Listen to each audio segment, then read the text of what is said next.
fazer uma pequena revisão do que a gente viu aula passada. E a gente continua daqui. Aí, conforme você tiver alguma dúvida, você pode me interromper a qualquer momento. Aula passada, a gente introduziu o que era chamado operação elementar,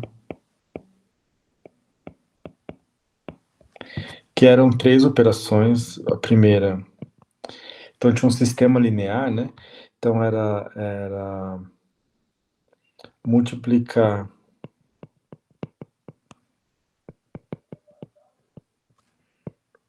uma linha por um número não nulo. Vocês lembram do que eu estou falando?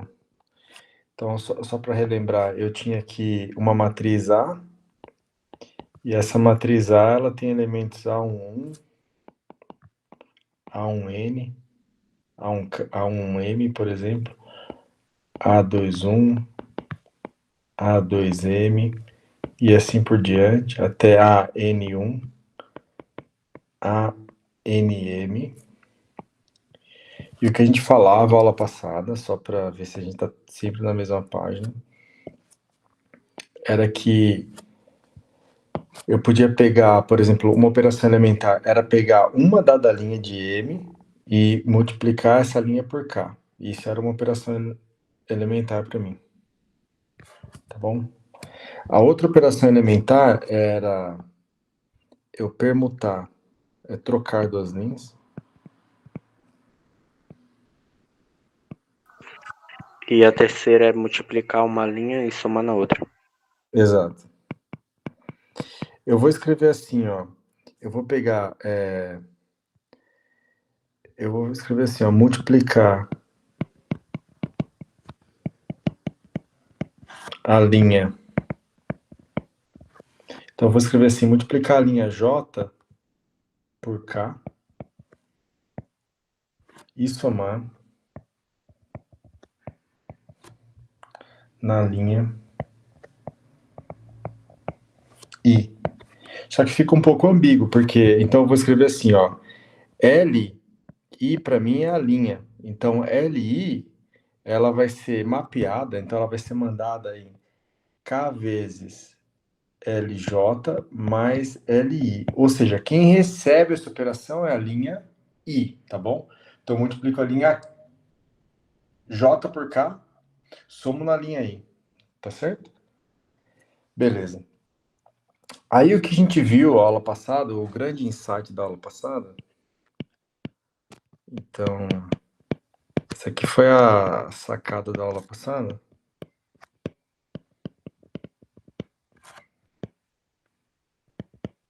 É que para cada operação elementar existe uma matriz elementar. Essa matriz elementar eu chamei de EK, que realiza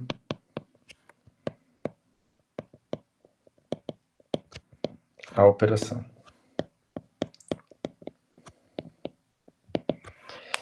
Alguém tem alguma dúvida nesse pedaço aqui? Se ninguém tem nenhuma, então eu vou continuar, tá bom?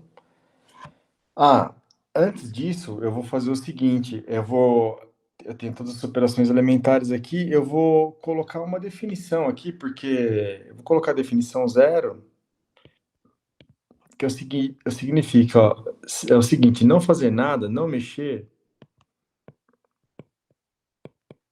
no sistema, é uma operação elementar, tudo bem?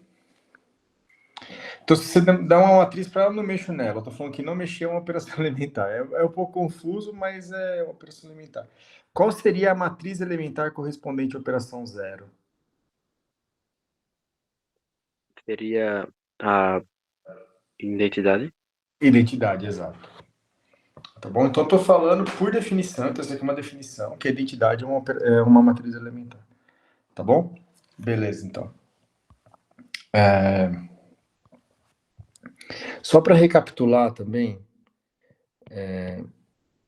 vamos recapitular aqui. Então, tudo isso foi da aula passada. É que se EK é elementar, então existe EK inverso. Por quê? Qual que era a ideia? Isso aqui é que toda operação alimentar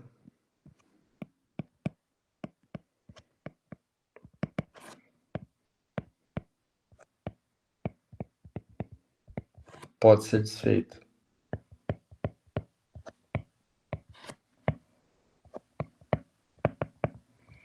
Como toda operação alimentar pode ser desfeita, a matriz elementar correspondente tem que ser inversível. Vocês querem que dê alguns exemplos ou isso aqui está muito claro já que eu estou falando? Ou já ficou claro da última aula? Pessoal, conversa comigo aí. Acho que é bom dar no caso dessa parte não, mas das próximas partes, porque eu não lembro das matrizes. Tá, então vamos dar um exemplo aqui do que a gente está falando, tá? Exemplo. Então, eu vou pegar aqui, vamos falar que minha matriz A é a matriz A, B, C, D. Vamos escrever 3 matrizes elementares aqui, tá bom? Então, a matriz elementar é 1, se eu fizer o seguinte, ó, 0, 1, 1, 0. O que essa matriz elementar faz? Ela troca Troca as duas linhas. e a segunda linha. Perfeito. E aí, se eu pegar E1 e multiplicar por E1, o que eu vou ter? Eu troco a primeira e a segunda linha. Se eu trocar de novo, o que eu fiz? Não mexi na matriz A. Então, E1 vezes E1 tem que ser identidade. Você concorda comigo? Eu posso fazer essa conta também, se vocês quiserem. Ou vocês fazem aí rapidinho no papel.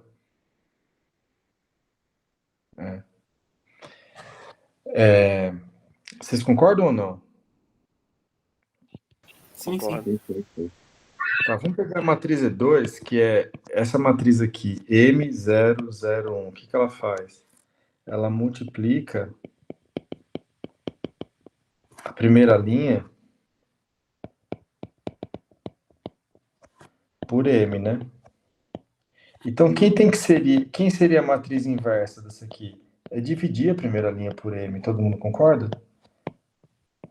Se eu multiplicar essas duas, eu tenho que ter identidade. Agora, a matriz mais interessante seria a E3, que ela vai fazer o seguinte: eu não mexo na primeira linha, e eu vou multiplicar a primeira linha por M somando a segunda. Alguém tem alguma dúvida do que essa. Vou chamar ela de E3 em vez de M. Alguém tem alguma dúvida que a E3 está fazendo isso? A E3, ela não mexe na primeira linha, porque aqui aparece a identidade. E aí, na segunda linha, ela vai pegar essa linha, multiplicar por M e somar na segunda. Alguém tem alguma dúvida? Quer que faz essa conta? Tá tranquilo? Como é, Rafael? Não, disse que tava tranquilo. Tá. Então, quem teria que ser a inversa dela? A inversa do E3 teria que fazer o quê? Bom, aqui tá assim, na primeira linha eu não mexi, então eu continuo sem mexer. E o que eu vou ter que fazer? Agora, eu somei a primeira linha na segunda. Se eu quiser desfazer, eu vou ter que fazer o quê? Subtrair a primeira linha da segunda. Então teria que ser assim, né? Todo mundo concorda? Vamos verificar. Então, verificando. Então, só para reescrever de novo, 1, 0, M1. Essa aqui não mexe na primeira linha. E aí ela faz M vezes a segunda linha e soma M vezes a primeira linha e soma na segunda. Eu tô falando para você, então, que se eu pegar a E3 inversa, o que ela teria que fazer? Ela não mexe na primeira linha, aí ela vai subtrair, né? Concorda? Essa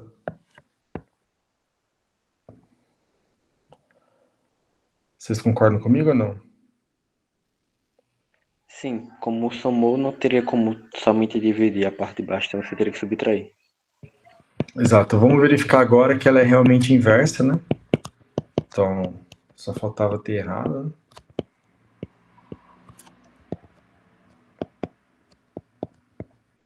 Então, isso aqui vai ficar 1 vezes, tá, dá 1, né? Todo mundo tá me entendendo, né? Esse aqui dá 0. Esse aqui vai dar m mais menos m. Concorda? Isso aqui dá 1. Então, isso aqui deu quanto? 1, 0, 0, 1. Então, é exatamente o que eu falei. Beleza, então Se eu não me, só... Perdão?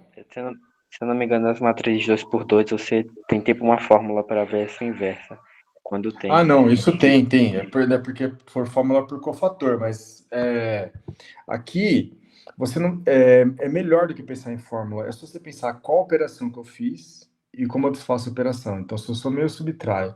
Mas o que você falou é verdade. Todo mundo entendeu o que ele falou? É que para a matriz 2 por 2 tem uma fórmula muito charmosa para calcular o determinante. Na verdade, é a inversa. Essa fórmula, ela tem para qualquer dimensão, só que é difícil decorar. Para 2 por 2 é fácil decorar. Eu acho que é isso que você está querendo falar, né? Tá. Então, pessoal, beleza. Eu vou colocar aqui agora uma definição. E eu vou dar uma viajada e depois a gente se encontra. Ou, na verdade, a gente vai viajar juntos, tá bom? Que é o seguinte, ó. Eu vou falar a definição.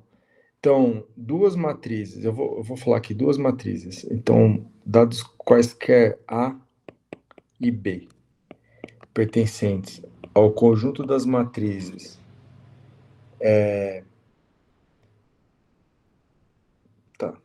N por R.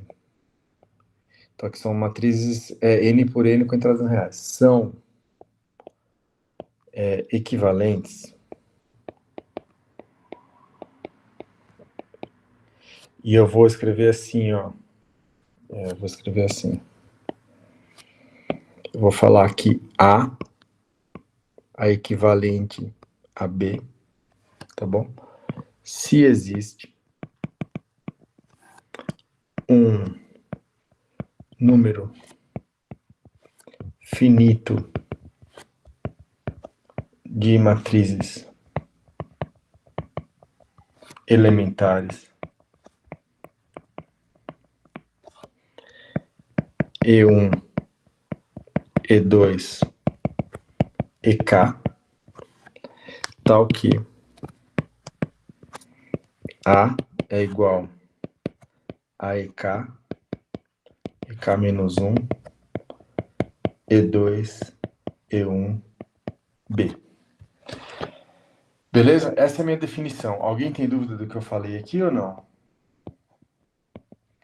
Então, eu estou falando que duas matrizes vão ser equivalentes para mim, nessa ideia de equivalência que eu chamei de cobrinha E, se eu conseguir mandar uma na outra por um número finito de matrizes elementares. Alguém tem alguma dúvida? Quer falar alguma coisa?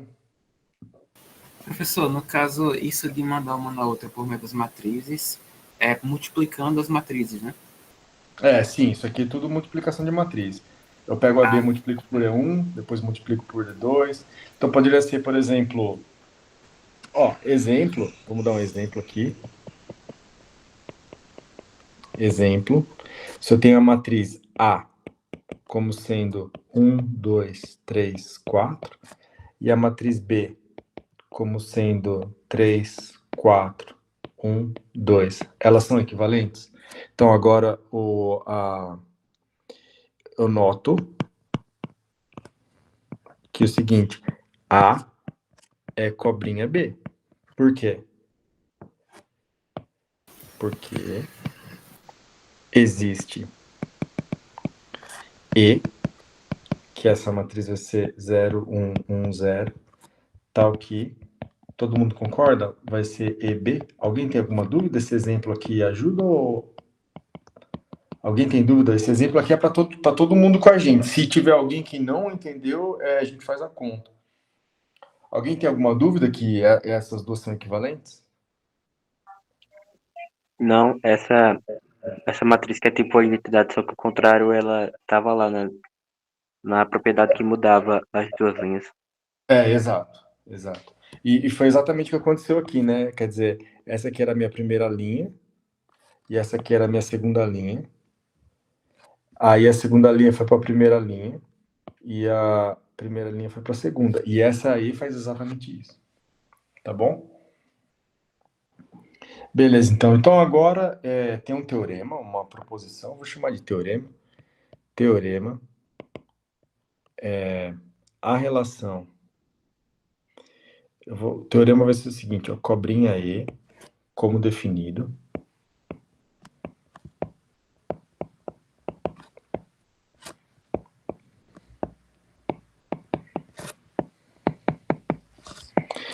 É uma relação de equivalência. Você já ouviu essa palavra, relação de equivalência, antes? Ou essa aqui é nova pra gente? Ou a gente sabe bem o que é isso? Para mim é novidade. Tá, então vamos fazer com calma, vamos provar isso, então. Talvez primeiro eu teria que definir para vocês o que é relação de equivalência. Então, esse é o teorema. Eu quero provar o teorema para vocês. Primeiro, então, vai entrar aqui o que é relação de equivalência.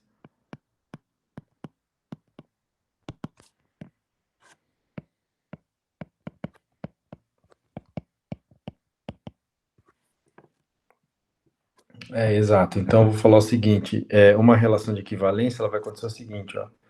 Eu tenho um conjunto, eu tenho x, y, z, que pertence a um conjunto x, munido de uma relação cobrinha, tá bom?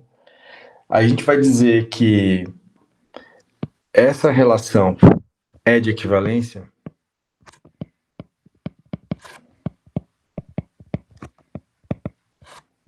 se acontecer o seguinte, ó, 3 coisas. X é equivalente a X. Beleza? Isso aqui a gente chama isso aqui de reflexão. Aí, 2. Se X é equivalente a Y, isso tem que implicar que Y é equivalente a X. Isso aqui chama simetria. E, por fim, se X é equivalente a Y e Y é equivalente a Z, isso tem que implicar que X é equivalente a Z, tá bom? Isso aqui chama transitividade.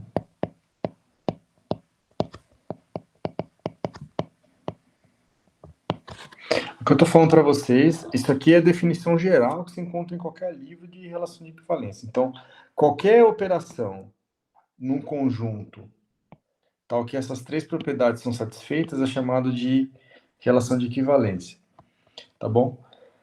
E da classe, eu posso, portanto, se eu tenho uma relação de equivalência, então a ideia é que é dado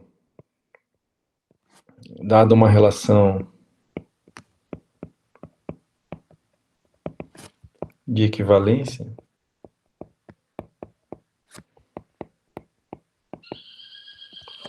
eu posso formar o seguinte, eu posso formar a classe, que é chamada de a classe de equivalência de X, que é definida da seguinte forma, que é todo X, vamos falar assim, deixa eu escrever com mais calma. Dada uma relação de equivalência no conjunto X, né? Eu posso definir, então, a classe de equivalência do elemento Z como sendo o quê? Todo elemento X no conjunto X grande, tal que X é equivalente a Z. Tá bom? Então, isso aqui é chamado de classe de equivalência.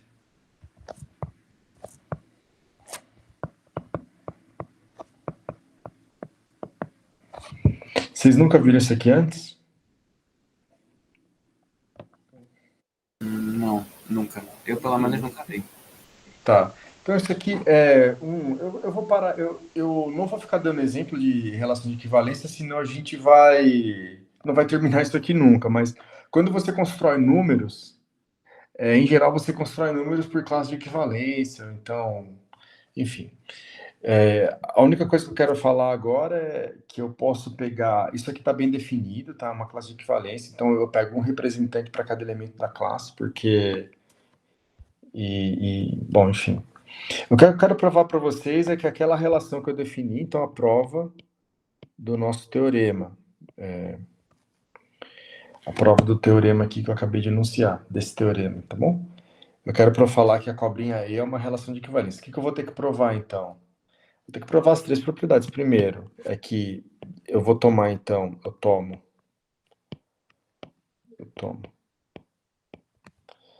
matrizes A, B e C em mat N, tá bom? E aí eu vou ter que, primeiro, provar, primeira coisa, que A é equivalente a A. Então, qual que é a ideia da prova? De fato, a identidade é uma matriz elementar. A gente acabou de discutir isso. A gente definiu assim. Então, eu posso tomar E como sendo a identidade, e aí eu vou ter que A é igual a EA. Então, alguém tem dúvida disso aqui? Então, A é equivalente a A. Esse pedaço foi? Foi.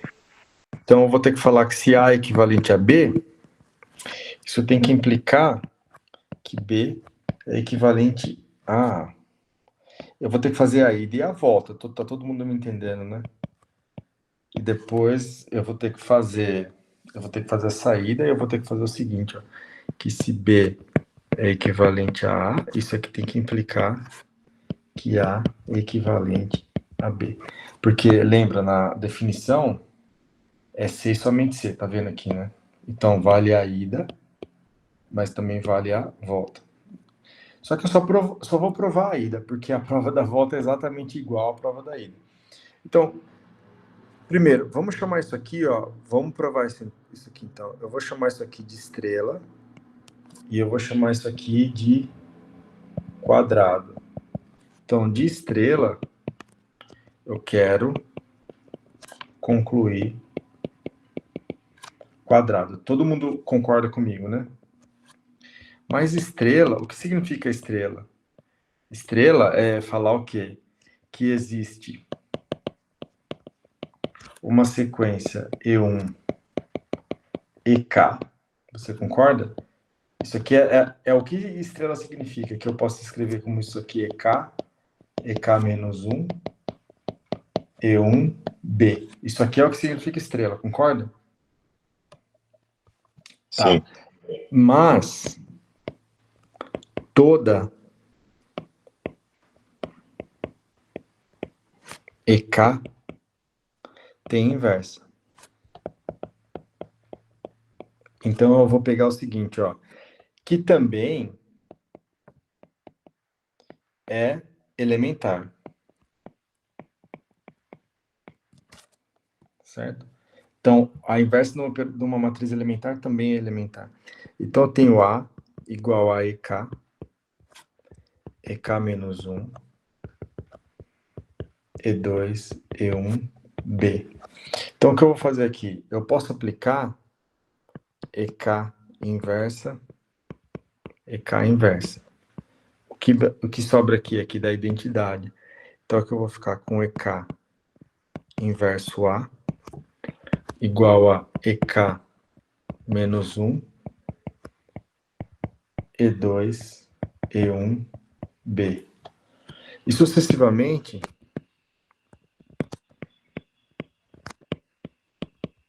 eu aplico EK menos 1 inversa, tal. O que eu vou concluir? Vou concluir que B é igual a quem?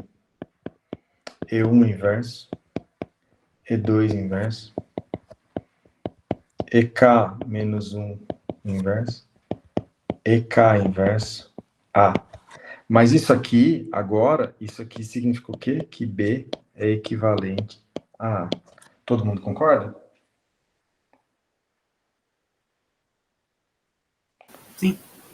Beleza. Aí, faltou só a 3, então. Então a gente concluiu a propriedade 2.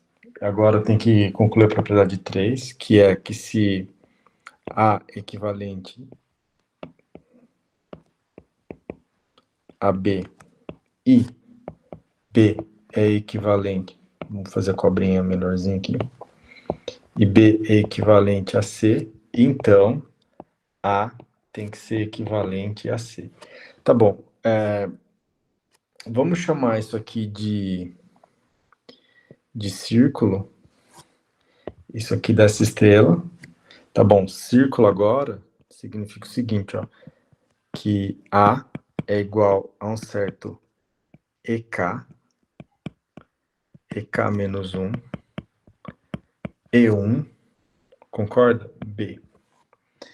Tá, e esse cara aqui significa falar que B é igual a quem? A um certo EM, EJ, C. Concorda? Para uma sequência de M até EJ. Vocês concordam com isso ou não? Sim, sim. Sim, mas aí também eu posso escrever que eu vou ter EK até E1. Aí agora o B eu vou colocar de EM até EJ, C. Mas isso aqui forma agora uma nova família. São todas elementares, né?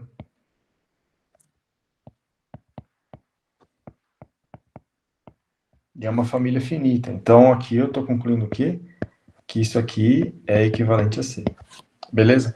Então, isso forma uma relação de equivalência, tá bom? Beleza? Tá claro o que eu tô falando? Alguém quer voltar? Só para ver se eu entendi mesmo. Esse negócio de equivalência significa que se eu tiver uma matriz, eu posso multiplicar na parte esquerda de outra matriz para encontrar outra matriz. Assim, se eu multiplicar essa matriz na parte esquerda por matrizes elementares, eu consigo encontrar outra matriz. E essas duas matrizes vão ser. Eu esqueci o nome, mas que é parecido com o Equivalente, a gente fala. Equivalente, equivalente. Equivalente. Exato. Então, quer dizer, dado uma matriz, você pode fazer um monte de matriz.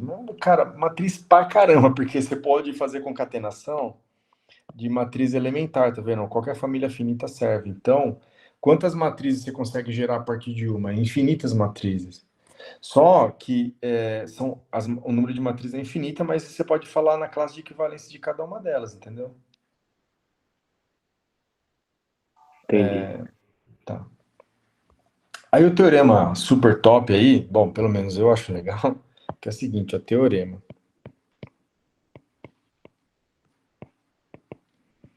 Vamos fazer várias vezes a formulação desse teorema, e aí a gente vai discutindo ele aqui. Seja A, primeira coisa assim, seja A em mate NR, tal que o determinante de A é diferente de zero. Então, a matriz A, ela está na classe de equivalência da identidade.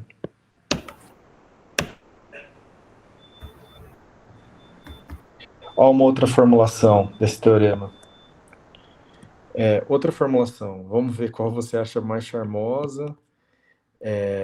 Considere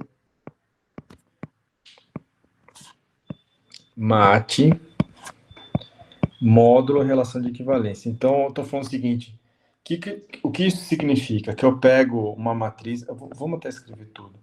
Eu vou pegar uma matriz,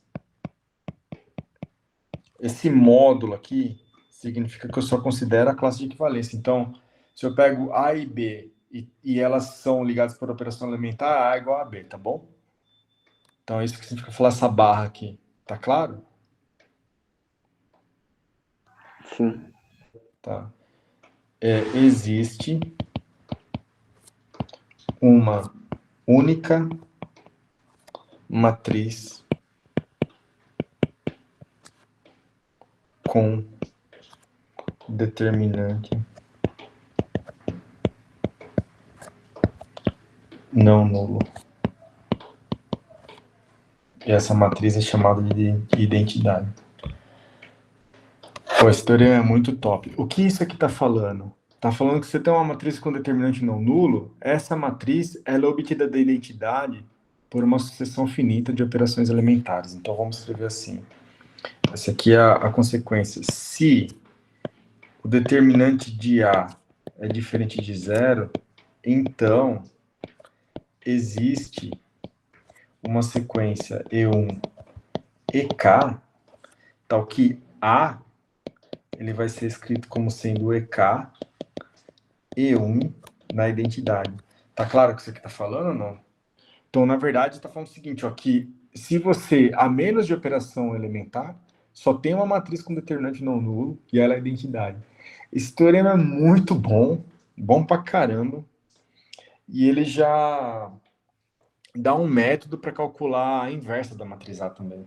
Vocês estão percebendo isso ou não? Primeiro, vamos ver o seguinte, alguém tem alguma dúvida na formulação do teorema? O teorema está falando que de uma matriz não nula, você consegue chegar nela com identidade, né? Não, com Inicialmente. determinante não nulo. Com É. determinante não nulo. Sim. Vamos ilustrar o teorema. Exemplo.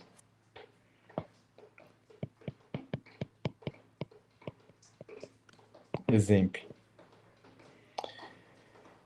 Se eu pegar a matriz A, 1, 1, 1, 1, então o det de A é igual a zero. O teorema não fala nada.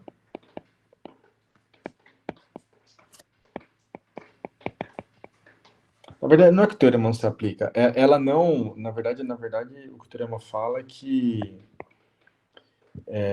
Tá, então vamos voltar.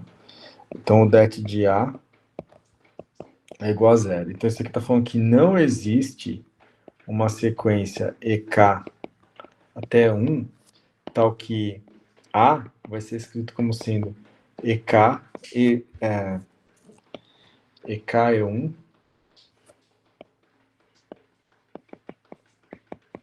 na identidade, tá claro que eu tô falando? Porque o determinante dela é não nulo. Não dá para... ela não está na classe de equivalência da identidade. Agora, vamos pegar essa matriz aqui, B, como sendo 1. Vamos pegar essa matriz aqui, ó, que seria o caso mais... vamos pegar aqui, 0, 1, 1, 0. Quem que é o determinante de B? Menos 1. Menos 1. Aí o teorema fala que existe uma matriz E, existe uma sequência EK E1, tal que B é escrito como sendo EK E1 na identidade, tá? Quem seria a matriz elementar que faz esse trabalho para mim? Seria B. Seria a própria B, concorda? Porque B é elementar, né? Então tá aí. Identidade. Troquei as duas com a identidade. Vamos pegar um exemplo mais, agora mais complicado. Um pouquinho mais, pouca coisa mais complicada. A como sendo 1, 2, 2, 1. Quem é o determinante de A? Menos 3. Menos 3. Todo mundo concorda? Então, existe uma sucessão de operações elementares que liga A na identidade. Então, vamos fazer o seguinte, ó. Qual que é a ideia? Vamos descobrir as operações elementares. O que eu vou fazer agora, eu quero descobrir quem são o EK menos 1, E1, que liga A na identidade.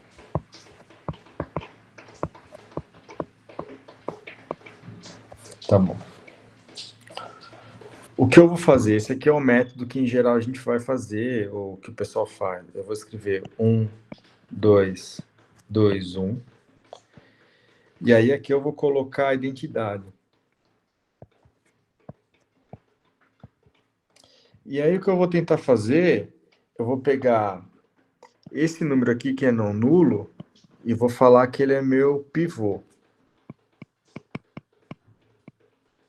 E vou tentar zerar todo mundo que está abaixo dele, tá bom? Como eu faço para zerar o cara que está abaixo dele? Então, vamos construir uma relação de equivalência, que vai ser a seguinte, ó. A linha 2, ela vai ser enviada para o quê? Menos a linha 1, menos 2 vezes a linha 1, todo mundo concorda comigo? Uhum. Tá, deixa eu... Sim, sim. A linha 2, ela vai ser enviada para 2 vezes a linha 1 mais a linha 2. E essa aqui é uma operação elementar, a gente pode inclusive escrever. Então, eu não mexo na linha 1. E aí eu vou somar menos 2 vezes a primeira linha na segunda. Então aqui vai ficar 0. Aqui vai ficar menos 4. Quando eu somo Na menos... escrita, tá um erro de escrita ali. Você botou linha 1 duas vezes. Ah, perfeito, obrigado. Nada? Obrigado.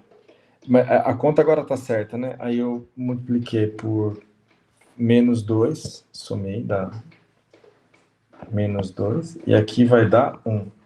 Perfeito? Tá bom. Vamos continuar agora. Agora, eu vou, assim, ó, agora tem outro pivô aqui. Esse cara aqui também é um pivô. Então, o que eu quero fazer agora, eu usei o pivô para eliminar tudo que está abaixo dele. Continuo. Terminei o processo. Eu achei 2 pivôs, concorda? Eu tenho 2 pivôs aqui, então. Aí, agora, a ideia é eliminar tudo que está acima do pivô também. Pode ser ou não? Pode. Como eu elimino tudo que está acima do pivô? E aí, aqui vai... eu tenho várias possibilidades. Vamos fazer o seguinte, ó. Uma das possibilidades é fazer o seguinte, vamos ver se vocês concordam. É pegar a linha 3, e eu vou mandar a linha 3, o 2... Linha O 2, no caso. pivô, o pivô é só o que está na diagonal, tá? Seria a linha 2, né? Na linha 2. Perfeito, na linha 2.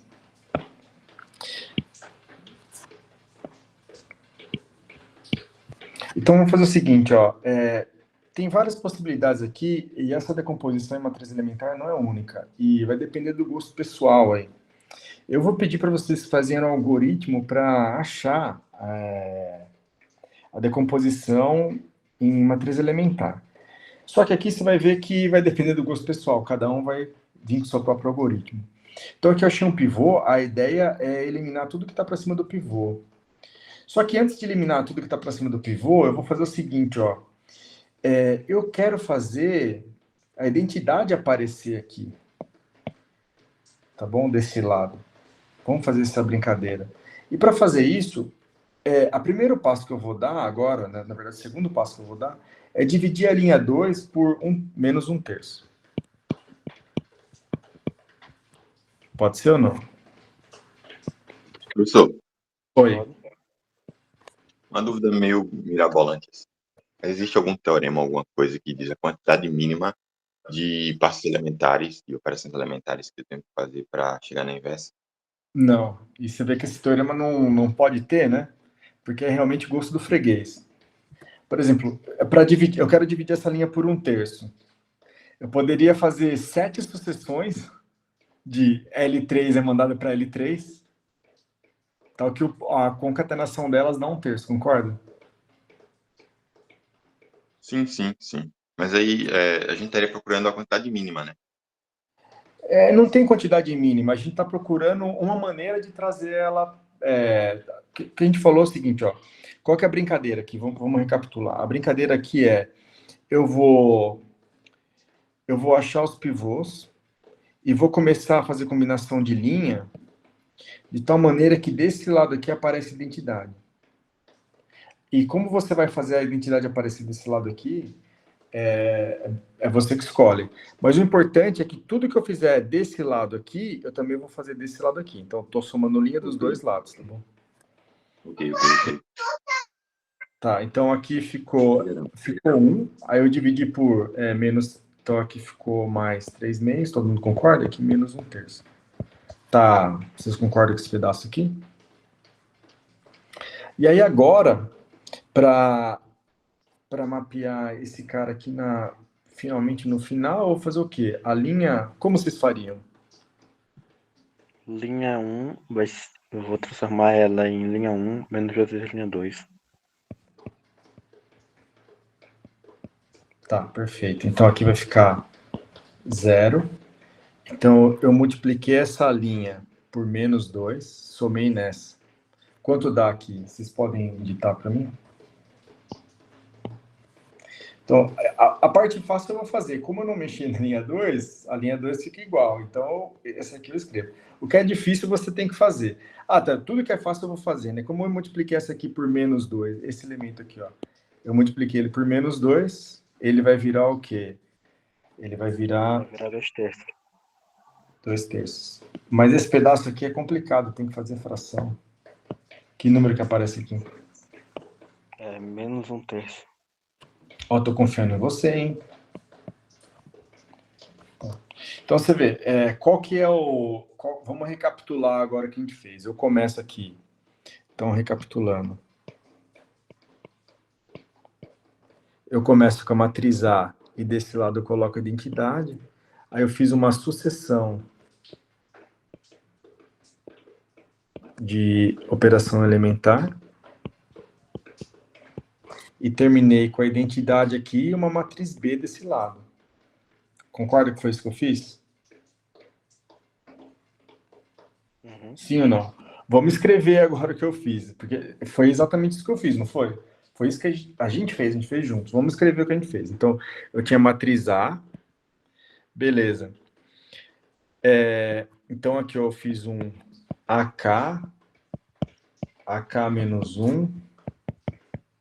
Na verdade, vamos contar quando a gente fez. A gente fez 1, 2, 3. Então, só tem 3. Nesse exemplo aqui, vamos fazer esse exemplo com 3, fica até mais fácil escrever. Então, eu fiz E3, E2 e E1. Você concorda que foi isso que eu descobri? Que se eu fizer E3, E2 e E1, aqui eu apareço com quem? Com a identidade, concorda? Então, eu comecei com A, vamos recapitular, eu comecei com A, eu fiz 3 sucessões e cheguei na identidade. Então, significa que eu posso escrever a identidade, a A, como 3 sucessões de operação elementar. Concorda? E também uma observação aqui no final, na última operação, o que está do lado da matriz identidade é a matriz inversa, né? Então, vamos demonstrar isso no final das contas, né? Porque vai ser assim, ó. Essa aqui é a sucessão de operações elementares. Mas só que eu posso escrever agora, ó. Vamos ver se vocês concordam. A partir dessa linha aqui, eu tenho A. Vamos voltar. Eu tenho A aqui. Aí aqui eu tenho identidade. E eu posso escrever isso aqui como sendo E3 inverso, E2 inverso, E1 inverso. Concorda? Sim. Agora, a gente usou isso para provar que a operação de equivalência, que toda inversa de elementar é elementar, né? E isso aqui é exatamente a matriz B que aparece do outro lado, que foi desfazer a identidade, certo?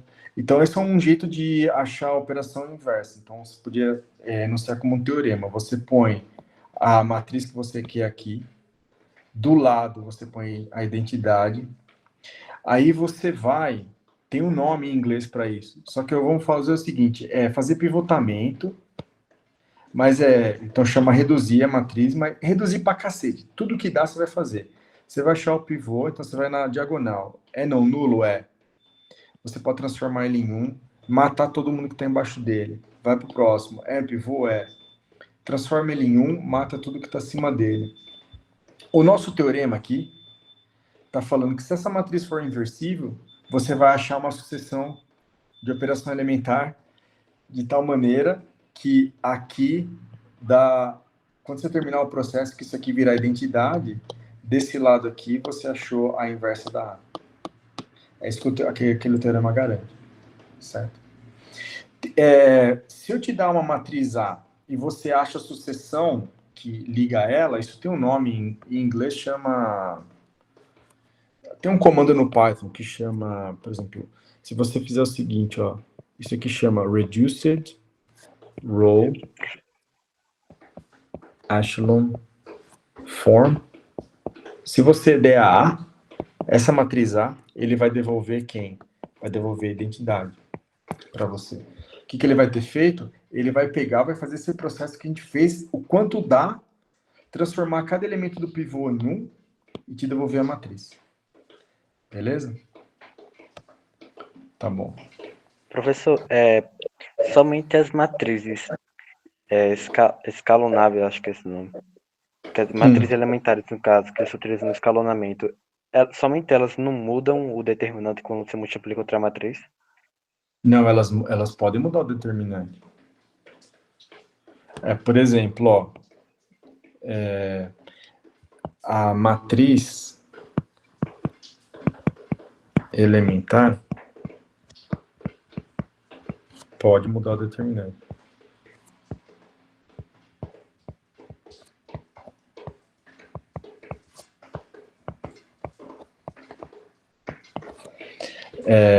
Vamos fazer o seguinte, ó. Vamos pegar identidade 1, 0, 0, 1 e vamos pegar a identidade, vamos pegar a matriz B, que é igual a 0, 1, 1, 0, atuando na identidade, que é a própria B, concorda? Perdão.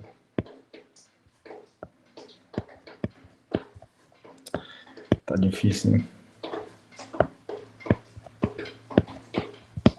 Só que o determinante de B é igual a menos 1, você concorda? Então, só esse exemplo aqui já está falando que você multiplicar por matriz elementar pode mudar. Eu troquei, no caso, não pode mudar, no caso, não pode zerar. Ah, não, nem o determinante de nenhuma matriz elementar zero. Tá. Determinante Porque de se nenhuma... zerasse no meio do processo, o teorema daria errado. Mas não zera. Inclusive, eu vou colocar para vocês como exercício. Vamos ver se vocês acham charmoso ou não. Exercício. Que é o seguinte, ó. Prove que o determinante de A é igual ao determinante de A transposto. Perdão. Vocês já viram a prova disso ou não? Tem muitas provas, você vai quebrar em 2 casos. Então, isso aqui é o exercício, vocês vão provar para mim. Então, tem o caso que o det de A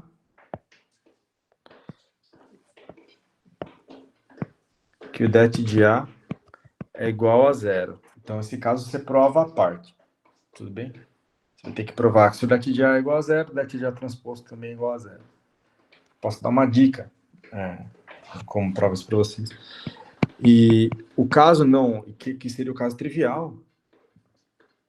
O caso não trivial, então o determinante de A não é diferente de 0. Não é igual a 0, é diferente de 0. Então, você sabe que existe uma sequência de matrizes AK menos 1 e 1, né? Que liga esse cara na identidade, que eu não escrevi mais. Quem seria a transposta? Quem seria a transposta desse cara? Na transposta, então, isso aqui é o problema. Na transposta desse garoto, vai aparecer transpostas dessas matrizes elementares aqui. E aí você vai ter que notar que o determinante, mas isso aqui você consegue calcular na mão, da transposta é igual ao determinante. Você vai conseguir notar isso aqui. E aí você vai ter provado esse teorema, tá? Então, essa é a prova por operações elementares, tá? Por matrizes elementares. Mas vamos ver, tem outro teorema aqui. Eu vou colocar ele como teorema e vou enunciar de algumas maneiras e a gente vai discutir o que ele quer dizer. Imagina que eu tenho assim, ó. Só para relembrar, antes de colocar teorema, vamos relembrar, vamos fazer um recap do que a gente estava falando. Então, aqui, recap.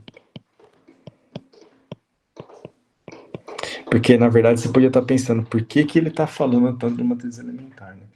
Vamos recapitular o seguinte, ó. Nas aulas passadas, a gente queria resolver esse problema aqui, né? Onde x é um vetor em Rn e A, inclusive, poderia ser uma matriz...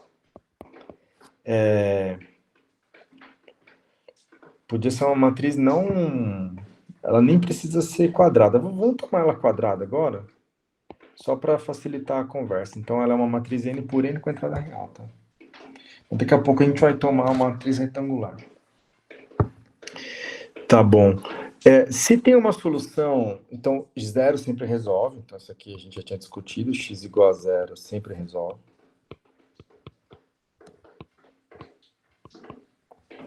E se tem um x não nulo, significa o quê? Que tem uma relação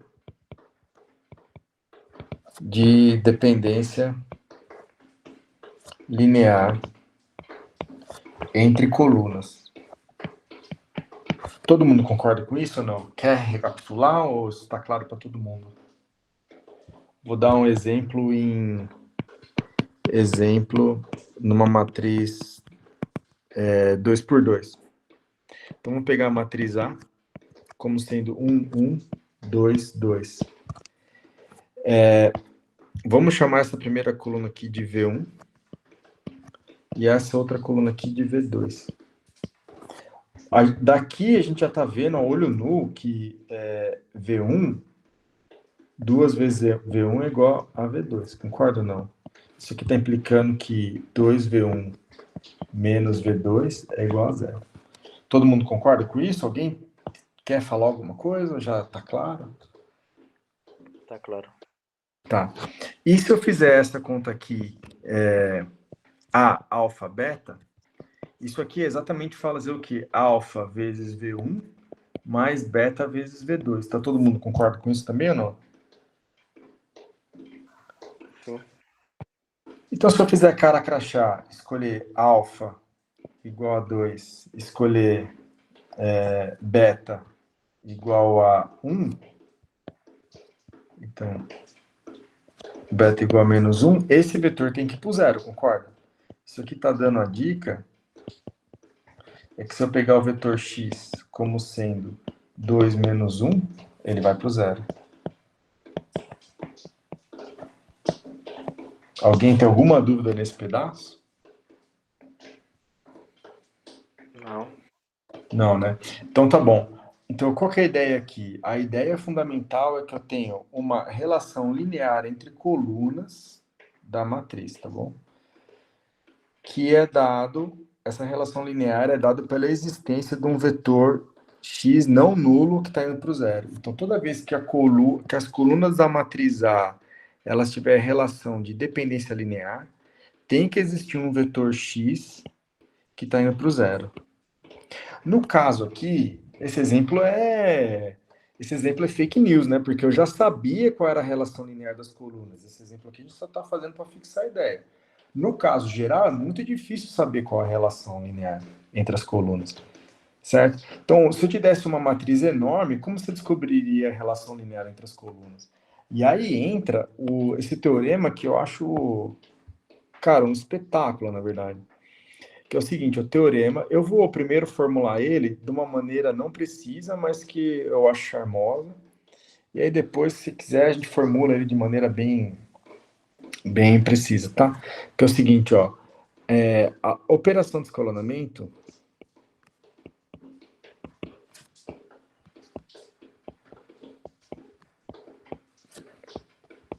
A operação de escalonamento, ela é uma operação nas linhas, concorda? Então, não é uma coisa trivial. Você está fazendo uma operação nas linhas. Ela mantém as relações lineares, de dependência linear, né, entre colunas.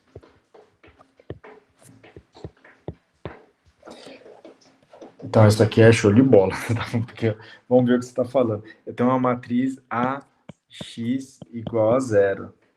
Isso aqui está falando que se x é não nulo, tem, as colunas de A são LD. colunas de A são LD. Quando eu faço escalonamento, então quando eu faço o seguinte escalonamento,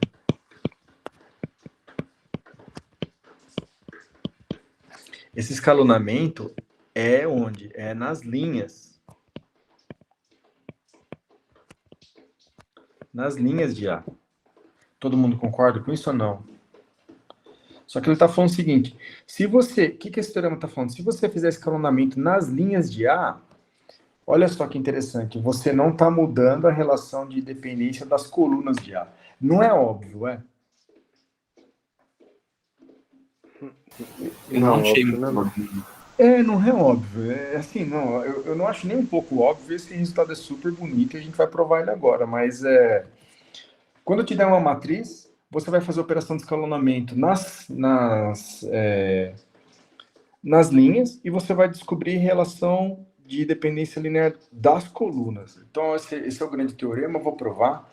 Antes de provar, eu vou dar um exemplo. Ou vocês já querem ver a prova já? Depende de como vocês estão na pegada. De repente já quer ver a prova e não tem exemplo. Vocês podem escolher. Eu acho que já pode pra prova. Já vai para a prova. Tá. Sangue nos olhos, como diz aqui em São Paulo. Tá bom. Então, então vamos fazer a prova. A prova o que eu quero demonstrar? Se eu tenho, então o que é? Eu tenho dado,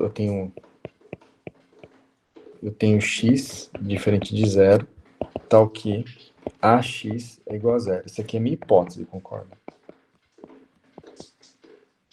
Tá bom. E aí, eu vou fazer uma sucessão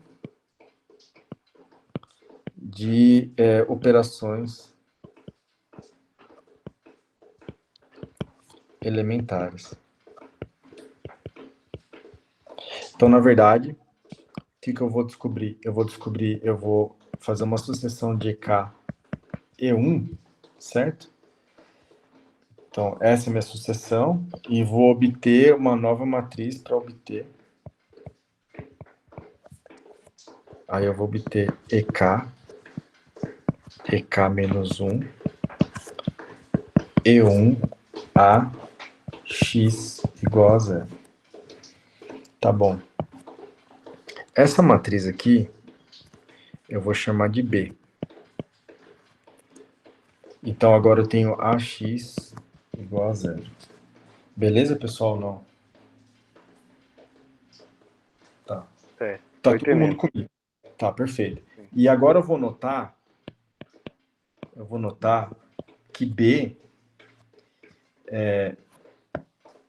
eu vou notar que o det de B é diferente de zero.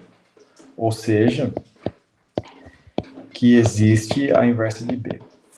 Esse pedaço aqui, por quê? Porque B é produto de matriz elementar. B aqui é produto de matriz elementar. Cada matriz elementar tem determinante não nulo, portanto, B tem determinante não nulo. Se B tem determinante não nulo, tem inversa de B. Beleza. Agora o que eu quero provar?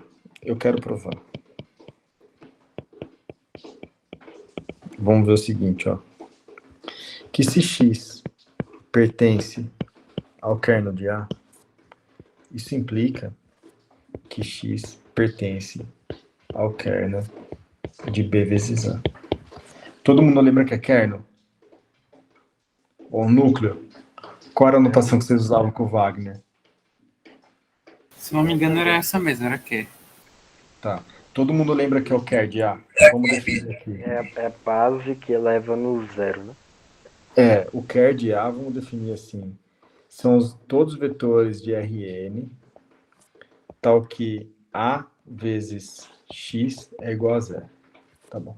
Então, o que esse negócio está falando? Está falando que se X está no kernel de A, então X está no kernel de AB. Esse pedaço aqui é trivial, não tem o que fazer, né? Porque está falando que se X está no kernel de A, AX é igual a zero. Mas então, isso aqui implica, claro, que se AX é igual a zero, A, BX, isso aqui é B vezes zero, que também é zero. Então, concorda, né?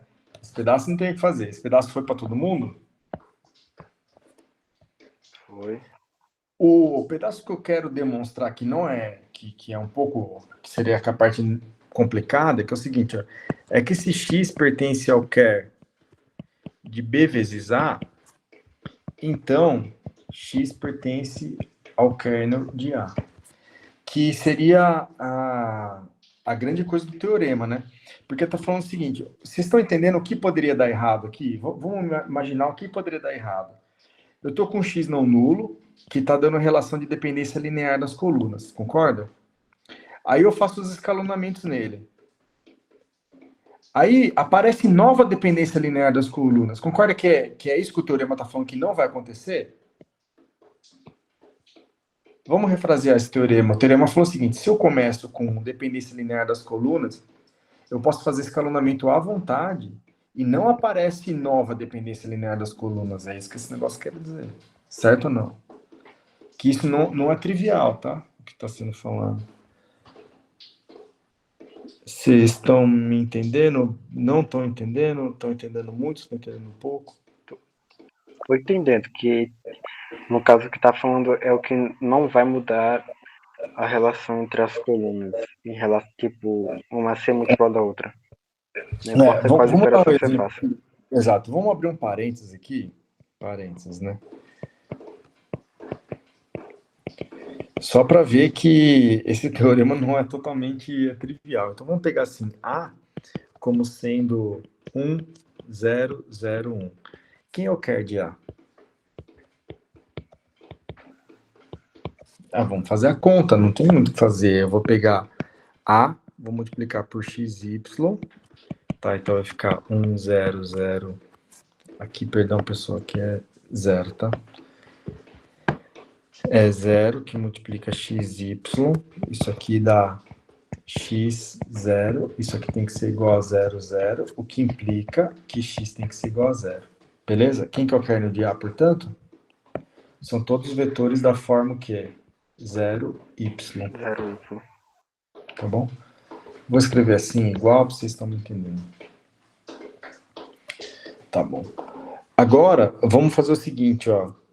Quem que é o kernel? Vamos pegar B como sendo 0, 0, 0, 1. Aí vocês têm que concordar ou fazer a conta comigo que o ker de B são todos vetores da forma XY. Quem que é B vezes A? Quem que é B vezes A? B vezes A é matriz nula. Perdão. B vezes A é matriz nula. Vocês estão me entendendo? Então, se eu tenho uma matriz A e eu faço A vezes B, o kernel dela pode crescer. Poderia, tá vendo? Não é um problema trivial. Eu tinha matriz A, tem um certo kernel. Eu tenho a matriz B, tem um outro kernel. A vezes B tem um kernel maior do que o kernel de A. Então, significa que a B vezes A está gerando dependência linear nas colunas de A mais do que já tinha. Certo? O que está falando que isso aqui não vai acontecer. Vamos demonstrar. Então, é mais fácil fazer a conta do que a discussão. Certo? Vocês estão entendendo o que isso aqui está falando, né? Primeiro, alguém tem alguma dúvida do que aconteceu? Primeiro que vocês perceberam que no caso geral isso aqui não é óbvio. Isso aqui não é óbvio no caso geral. Cada um não consegue fazer por intuição assim, não. Então vamos escrever. Bom, primeiro, a ideia desse exemplo aqui era mostrar que o que está escrito lá não é óbvio. Você concordou que não é óbvio? Concordo e afirmo. Tá, beleza. Agora, mas nesse caso aqui, isso aqui é um teorema, isso aqui vai ter que valer lá. Então, beleza, vamos fazer. Eu vou pegar x no kernel de AB. Isso aqui significa o quê? Isso aqui significa que A vezes B vezes x é igual a 0. Beleza? Agora, mas essa inversa existe, né? Porque B é produto de matriz elementar.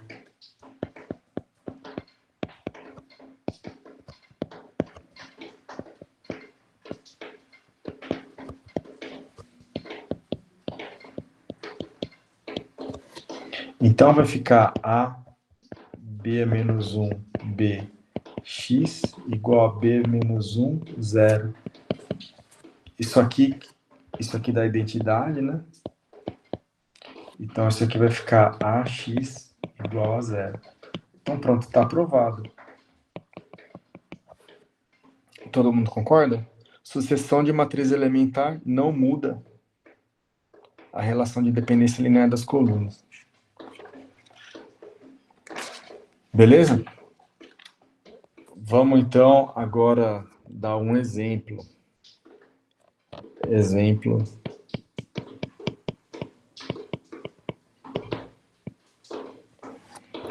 Vai ser um exemplo do poder desse escalonamento. Então, eu vou te dar a matriz A como sendo 1, 1, 2, 1, 0, 1, 0, 1, 1. Você já vê algo que chama a sua atenção nessa matriz? Não vê? Coluna 3 igual a 1 mais 2. Porque esse aqui, de novo, é um exemplo meio coxa, né? Porque para ilustrar, mas se você não tivesse percebido isso aqui, vamos chamar essa primeira coluna aqui de V1. Aí vamos chamar essa coluna aqui de V2. E vamos chamar essa coluna aqui de V3. O que você já percebeu é que o quê? Que eu tenho V3, eu tenho V1 e eu tenho V2, concorda? E o que você percebeu?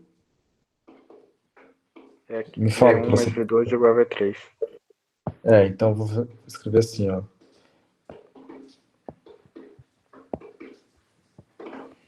Você percebeu que menos V1 menos V2 mais V3 é igual a 0. Foi isso que você percebeu, não foi? Você concorda que foi isso que você percebeu? Ou... Concordo. Tá. Vamos ver o poder do escalonamento. Tá bom. Vamos escalonar A. Então, a ideia agora é escalonar A. O que é escalonar A? Escalonar A é aplicar uma sucessão de matrizes elementares em A, tá bom? De tal maneira que a gente vai tentar reduzir o A ao máximo que pode. Se a gente conseguir fazer aparecer identidade em A, a gente vai fazer aparecer, tá bom? Então, é escalonar A pra caramba, eu vou escrever aqui. Pode ser ou você quer que seja mais preciso? Pode escalonar. Acho melhor. Não, mas não é só escalonar, é escalonar pra caramba. O que significa esse pra caramba? Que se der pra fazer aparecer identidade, a gente vai fazer, tá bom? Se não der, não dá. Mas se der, a gente vai fazer aparecer identidade ali. Beleza, então vou começar com a matriz A. Como é que a gente vai saber quando dá e quando não dá? Vamos fazer aqui, porque vamos fazer aqui, fica mais fácil fazer a conta do que explicar. Tá. Como você faria? Me explica como você faria. Acho que dá Tá, inicialmente então vamos... pegar o Tá, vetor 1. esse cara aqui, vamos pensar, ele é um pivô? O que é um pivô mesmo? É um elemento da diagonal que está não nulo. Ele é não nulo? Sim. Então vamos começar matando todo mundo que está embaixo. Pode ser ou não? Pode. Tá, então qual você quer fazer? Você quer fazer a linha 2, vai receber quem?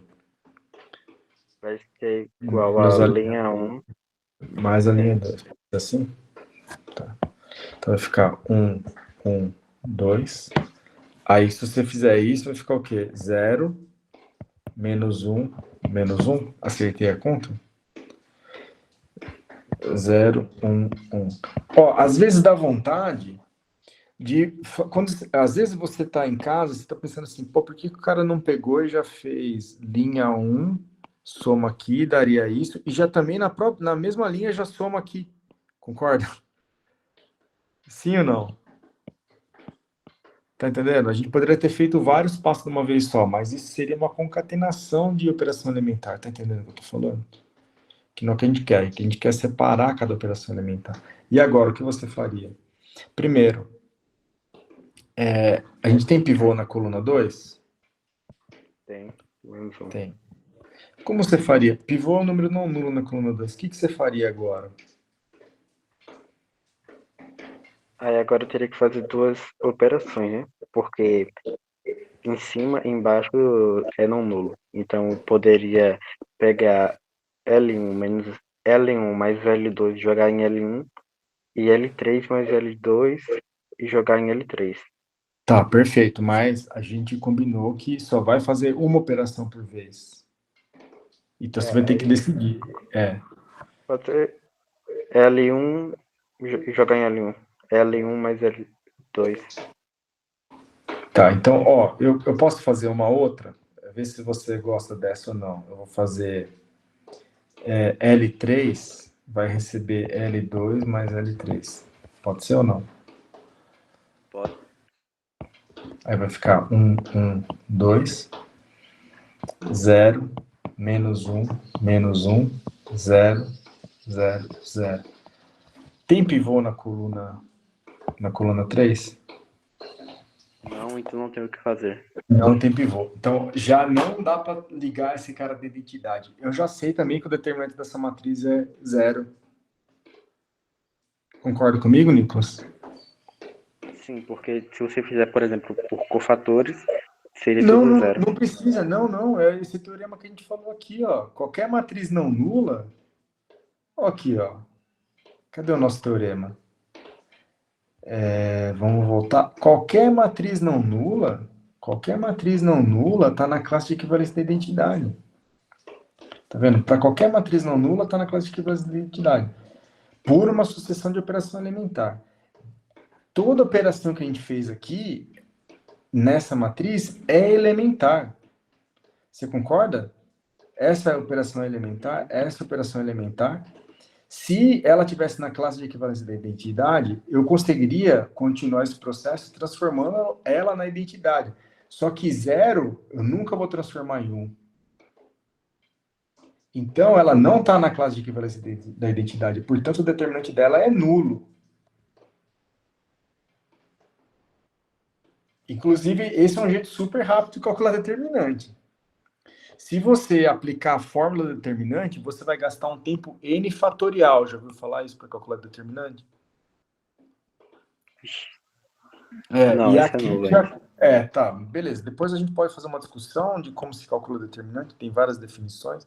Em uma delas, leva um tempo n fatorial para calcular. Aqui, em poucos passos, a gente já descobriu que o determinante é nulo. Você entendeu por que o determinante é nulo, né? Porque se o determinante não fosse nulo, eu teria que transformá-la na identidade, e aqui é 0, eu nunca vou conseguir. Só que agora, vamos continuar o processo não parou, porque eu consigo transformar agora um subbloco na identidade, concorda? Esse bloquinho aqui eu vou poder mandar ele na identidade, não vou? Pode. Tá, então vamos continuar. Isso que eu quero dizer com escalonar pra caramba, quer dizer, não vai dar para transformar a matriz inteira na identidade, mas o que der eu vou transformar, então beleza. Eu vou, portanto, mandar a linha 2, ela vai ser mandada para menos a linha 2. Isso é uma operação elementar, não é? Uhum. Tá bom. E agora, o que eu quero fazer é matar esse cara aqui em cima, ó. Quero eliminar. Pode ser L1, aí vai fazer igual a L1 menos L2. Tá, L1 vai receber menos L2 mais L1. É isso que você falou? Que entendi certo? Foi isso. Então vai ficar 0, e aqui vai ficar 1, 0, 1, 1, 0, 0, 0. Tá bom. Vamos estabelecer, essa é a matriz que a gente chegou, então não dá para melhorar mais, porque aqui já está a identidade, né? E aqui está uma outra matriz N. Vamos ver o que a gente descobriu. Então nós descobrimos, foi dada a matriz A, e a gente descobriu que essa matriz A é igual a 1, 0, 1, 0, 1, 1, 0, 0. Foi isso que a gente descobriu, né? Eu vou fazer uma conta mais geral agora, e aí você vê se você concorda comigo. Isso aqui ficou uma identidade, uma outra matriz N, 0, 0. Concorda? E o teorema fala, pelo teorema,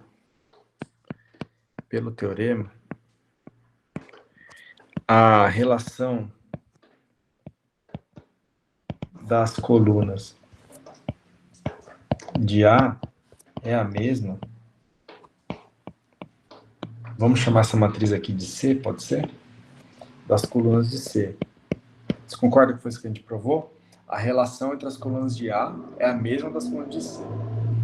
Então, a minha matriz C, agora ela é um bloquinho da identidade, uma matriz N00. E aqui, tá bom, essa é a minha matriz C. E agora eu vou fazer C que multiplica esse aqui, ó. X, que é relacionado com os pivôs. E X que eu vou chamar de livre, que é as colunas que não tem pivô. As colunas que tem pivô serão essas aqui, concorda? Ó? Então, como esse cara está atuando em X, Y, Z, nesse exemplo aqui, quais seriam as colunas que tem pivô? Seria esse X e esse Y, tá entendendo? Porque essas variáveis aqui estão relacionadas às colunas que estão em pivô na matriz. Essas E essa variáveis conseguiriam multiplicar um pivô, no caso. Exato. Então ficou C pivô. Que aqui vai ficar identidade N00 X dos pivôs X. O pessoal escreve. Estou escrevendo free, que é livre, né? Eu posso tomar meu bel prazer. Isso aqui vai dar que tipo de equação? Identidade X do pivô mais N X livre 0. 0. E isso aqui tem que ser 0. Daqui eu tiro que o X do pivô, quem tem que ser? Tem que ser menos N vezes o X livre. Você concorda? Para zerar, né? Essa soma. Para zerar, sim. Então, o X do pivô, então vamos fazer cara crachá, nossa matriz aqui, vamos reescrever ela. Ó, só para reescrever, era 1, 0, 0, 1, 1, 1, 0, 0, 0. Esse aqui era o meu N, né? E a gente está descobrindo que o X vetor, ele é X dos pivôs, X livre. Se eu escolher X livre como sendo 1, quem que vai ser o X do pivô? Vai ser menos a matriz N. Concorda comigo ou não? Porque esse X seria tipo... X livre seria tipo a identidade. Exato. Só que, tá, então o que eu acabei de descobrir? Que o X que é mandado para o 0 é menos 1, 1. Esses são os coeficientes da combinação linear que vai ser mandado para o 0. Olha aqui. Menos 1, olha só. Menos 1, 1. Percebeu? Esse aqui é um método super eficiente para te dar qualquer elemento do kernel. Qual que é a ideia, então? Vamos recapitular a ideia. Esse aqui é o método mais eficiente para calcular o kernel e a imagem do operador, tá? Então, recapitular. Então, primeiro passo. O que vai acontecer é, eu te dou uma matriz. Vou continuar com ela quadrada aqui, só para fixar a ideia. Primeiro passo, o que você faz? O que a gente acabou de falar? Que a gente chama de Reduced Row Echelon Form. Lembra disso? Que é escalonar pra caramba, que a gente chamou de escalonar pra caramba.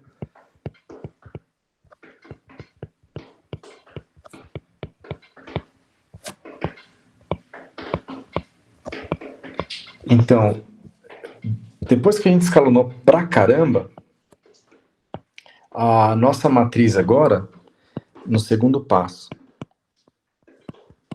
a matriz A, ela vai estar da seguinte forma, ó, identidade N00. Concorda ou não? Depois de escalonar até não dar mais, transformou algumas partes em blocos, que no caso seria, tem a matriz de identidade. Exato. E também tem uma matriz 1 por 1, que é a N. Então, naquele caso que a gente calculou foi 1 por 1, mas essa matriz aqui, ela pode ter uma dimensão bem grande, né? Tá entendendo? Porque vai depender da matriz. Sim ou não? Essa matriz poderia ser grande, não precisa ser 1 por 1. Não podia ser, no caso lá, nossa era um, né? Mas no caso geral pode ser outra coisa. Só que vamos discutir algumas coisas aqui, ó. Como aqui aparecer identidade, tá vendo? Aqui vai aparecer identidade. Significa que as colunas correspondentes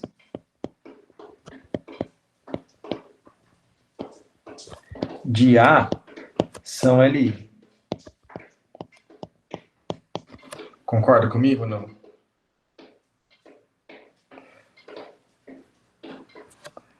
Não sei. Tá. Porque Vamos, não poderia chegar no. eu vou completar e esse aqui vai ser. Esse aqui está gerando o kernel.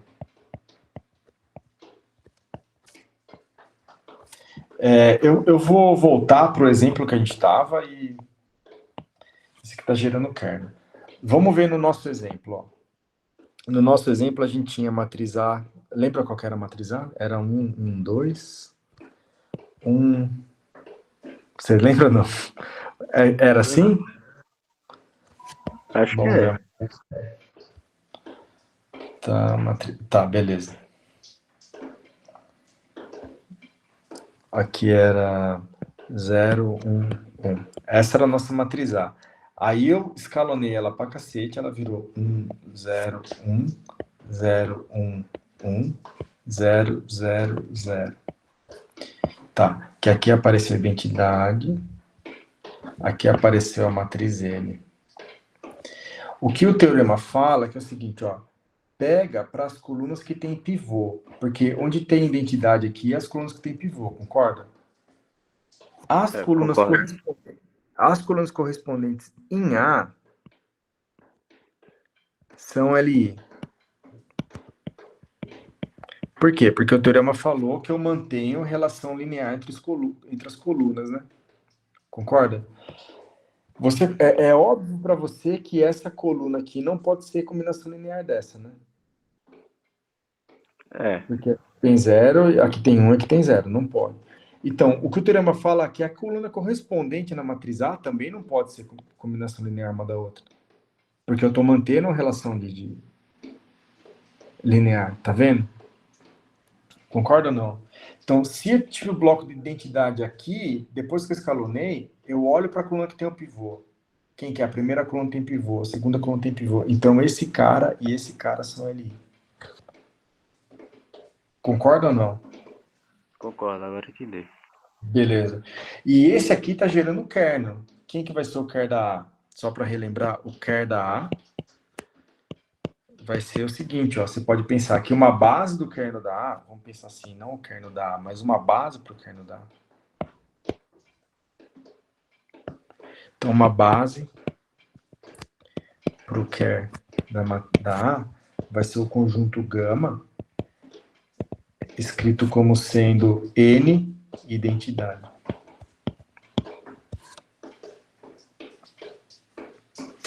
Essa passagem foi rápida, mas no caso do número 1, você concorda comigo, né? Que foi isso que deu.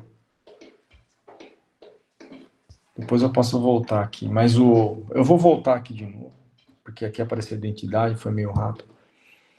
O que eu estou falando para você é o seguinte, ó, se eu tivesse uma matriz da seguinte forma, identidade N00, aí eu vou escrever x dos pivôs e x livre, dando 00, aí eu vou ter a seguinte equação matricial, ó, vai ser x dos pivôs mais n vezes x livre, tem que dar 0, concorda? Então, o x dos pivôs, ele tem que ser menos vezes o x livre. Aí eu tô falando para você, escolhe o x livre como sendo identidade. Então, o x dos pivôs, quem tem que ser? Isso implica que o x dos pivôs tem que ser menos n. Só que, portanto, esse conjunto aqui, menos n, identidade, qualquer coluna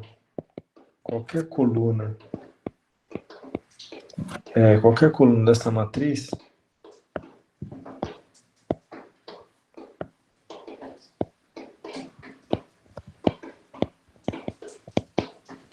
vai para 0. Ou seja, qualquer coluna dessa matriz está no kernel de A. Isso que eu queria dizer. Eu acho que continua confuso, mas daqui a pouco a gente dá. Mas, pessoal, então vamos ver. Esse aqui é o método mais eficiente de todos para você calcular. Você lembra que você viu com o Wagner a imagem e o operador? A imagem e o núcleo de um operador? Lembra disso, Lembro. né? Tá, então não tem o que fazer. Então vamos recapitular o que a gente está vendo. Ó. Quem que é a imagem de A? Quem que é a imagem de A? Então eu A te imagem- dou um A. Eu te dou, então, dado A em mate. Vamos começar mate RN. Tá. Quem que é a imagem de A?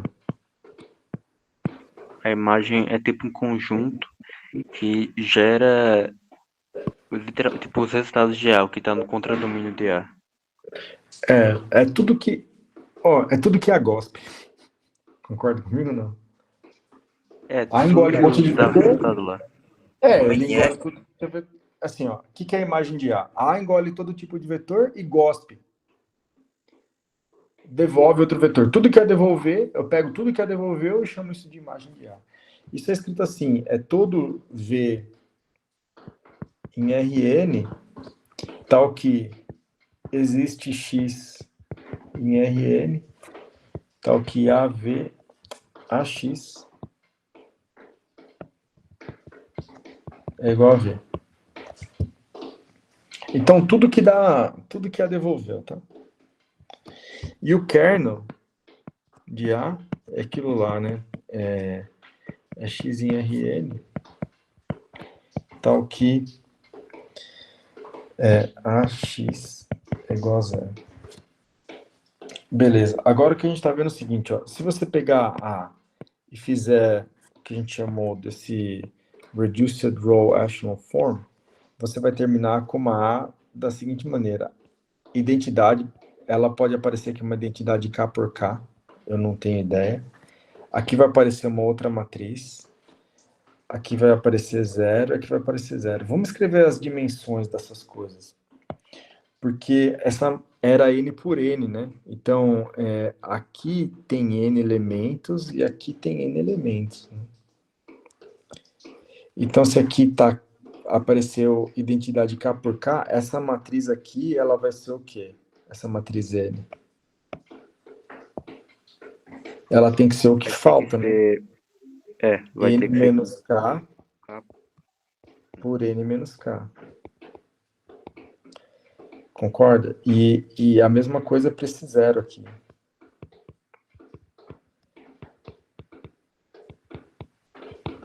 Agora, o que está falando aqui, ó? O que está falando que as colunas de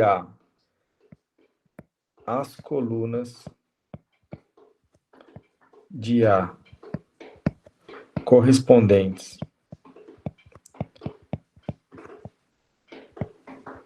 aos pivôs são LI. Concorda? Portanto, elas formam uma base da imagem.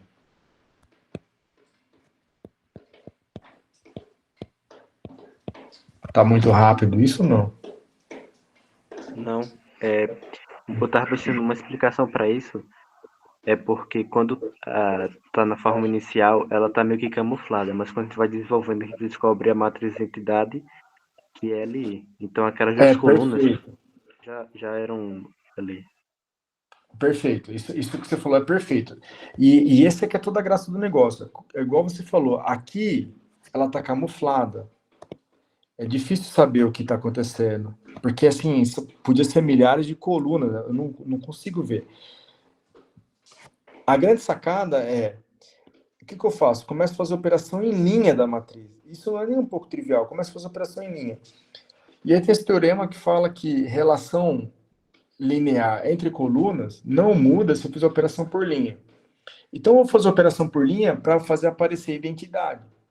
E aí eu já sei o seguinte, ó, que como essa coluna não pode ser escrita como combinação linear dessa, a coluna correspondente também não pode ser escrita como combinação linear.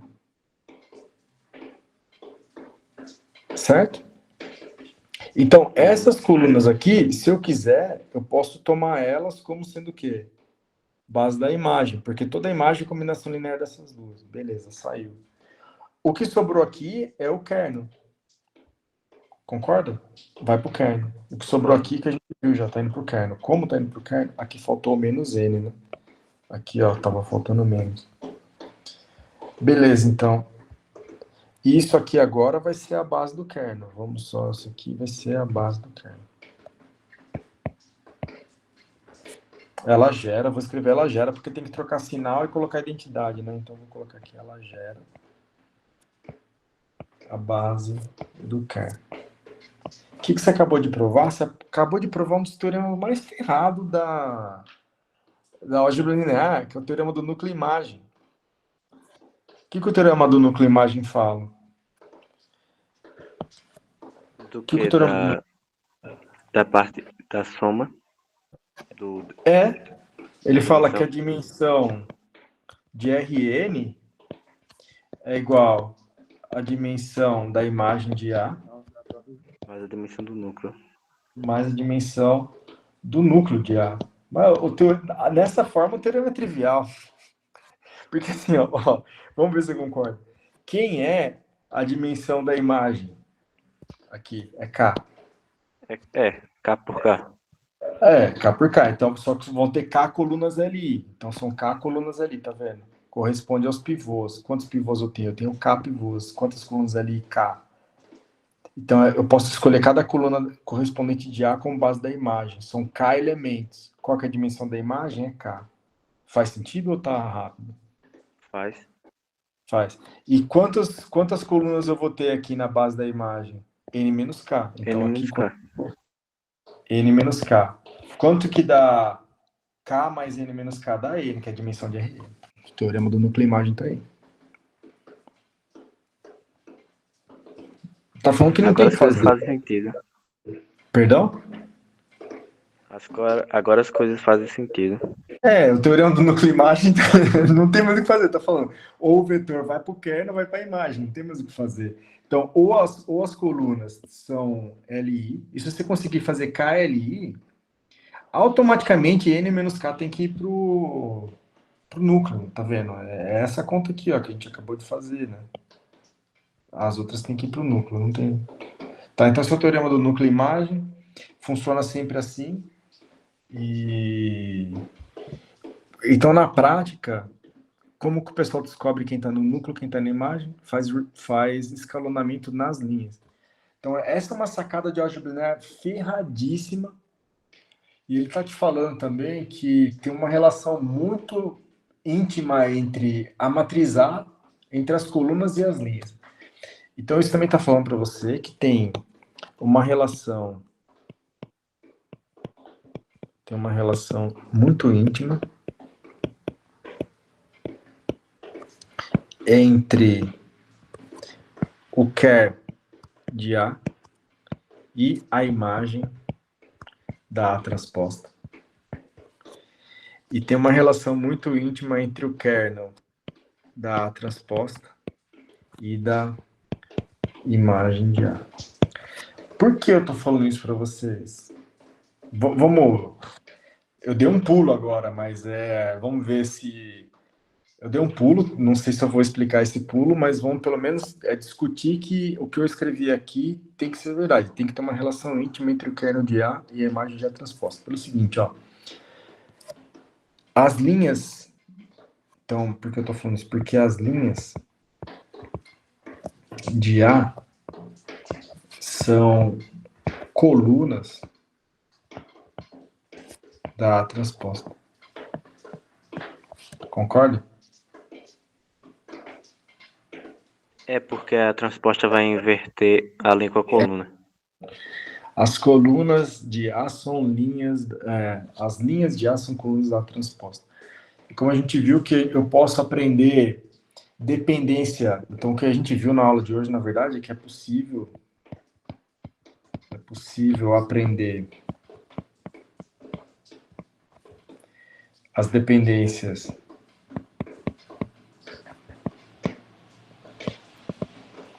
lineares das colunas de A pelas linhas de A, né? Então, de alguma maneira, estão me falando que coluna e linha não está independente, elas têm que estar, sei lá, o que está acontecendo na coluna tem que estar sabendo o que está acontecendo na linha. A gente vai discutir isso no futuro. Pessoal, a gente vai fazer nossa pausa agora. Tem algum comentário que vocês querem fazer? Algo que não ficou claro? Tudo ok. A aula foi muito rápida, foi muito devagar, faltou exemplo, não faltou exemplo? Pra mim foi boa. Essas coisas aí eu já utilizava antes, mas eu nunca parei pra pesquisar. E nunca tinha. É porque eu não gosto de pesquisar, eu gosto de tentar descobrir por mim mesmo. Mas eu nunca consegui, não. Não, porque assim, o que acontece? Às vezes, até na faculdade, você vai entrar, o professor, ele chega em uma aula, ele vai falar assim,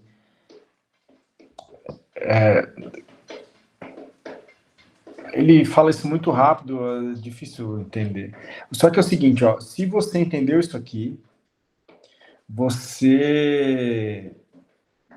cara, você calcula a imagem e o kernel de qualquer operador, assim, em segundos, não tem o que fazer. Tá? Por exemplo, uma vez eu estava dando aula de, sei lá, pro doutorado. Aí eu pego, umas coisas que quem manja disso aí é o Crowley, tá? Chama a teoria das bifurcações, papapá. Aí eu cheguei e falei assim, ó, eu quero saber se tal função pertence ao domínio desse operador, porque se pertencer, eu consigo fazer tal coisa. Pedi para o aluno do doutorado resolver. Ele resolveu, você acha? Não, não resolveu. Ele não sabia como calcular se pertence à imagem ou não. Só que o que você tinha que fazer? Você tinha que fixar uma base, escrever a matriz correspondente à base e fazer Reduced Row Echelon Form. Ele não sabia disso. O cara já estava no doutorado, tá vendo? Porque às vezes você fica estudando coisa, sei lá, essa parte aqui é complicado. O cara sabe provar o teorema do núcleo imagem, mas não sabe qual decidir na prática se o vetor está na imagem ou não. Beleza, pessoal? A parte mais difícil é o começo, depois o cabo vai só seguindo. Então a gente vai fazer uma pequena pausa e daqui a pouco a gente está de volta, tá? Agora são 6h42, a gente volta às 5 horas. Beleza? Certo. Um abração para vocês, hein? Tchau, tchau. Tchau.